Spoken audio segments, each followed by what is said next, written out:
C-Palmitate Imaging.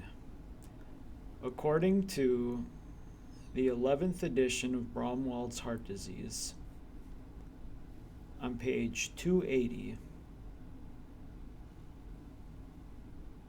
it states, imaging of alterations in myocardial metabolism, imaging of fatty acid metabolism.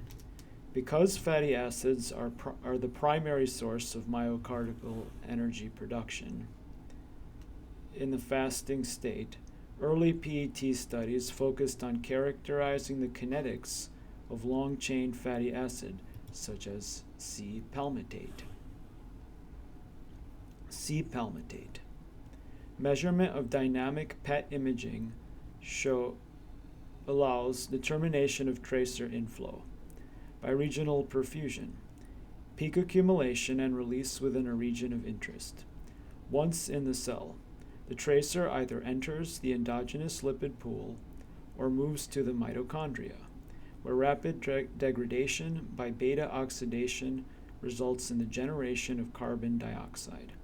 Depending on demand, approximately 80% of extracted C-palmitate is activated for transport from the lipid pool into the mitochondria for breakdown by beta oxidation. Because of its complicated kinetic modeling and numerous confounding effects, C-Palmitate imaging has not gained wide clinical acceptance. On page 282, same book, states, and it shows an image essentially similar to this one, only it doesn't have CD36. It's the main difference, and doesn't have any of this either, but CD36 for anyone who uses Pymol, I recommend looking that up. So here's what the book says. Mechanism of uptake and retention of PET agents, tracing perfusion. And oxidative and anaerobic metabolism, C-acetate, C-palmitate, and F-deoxyglucose. ADP, adenosine diphosphate, ATP, adenosine triphosphate, CoA, coenzyme A, Fa, fatty acid, glucose 6P, glucose 6-phosphate, modified from Dilsizian v. SPECT and PET techniques in Dilsizian v. Narula J. Braunwald E. Editors, Atlas of Nuclear Cardiology, Philadelphia Current Medicine, 2006.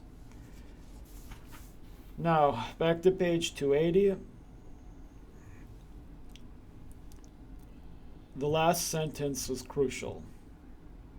Because of its complicated kinetic modeling and numerous confounding effects, C-palmitate imaging has not gained wide clinical acceptance. What this seems to suggest, and I'm not quoting anymore, but what this seems to suggest is that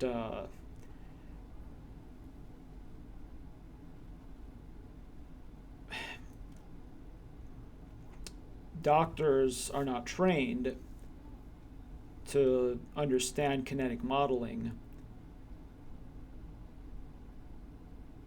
Most likely it requires some sort of math or chemistry or physics that doctors are not trained for.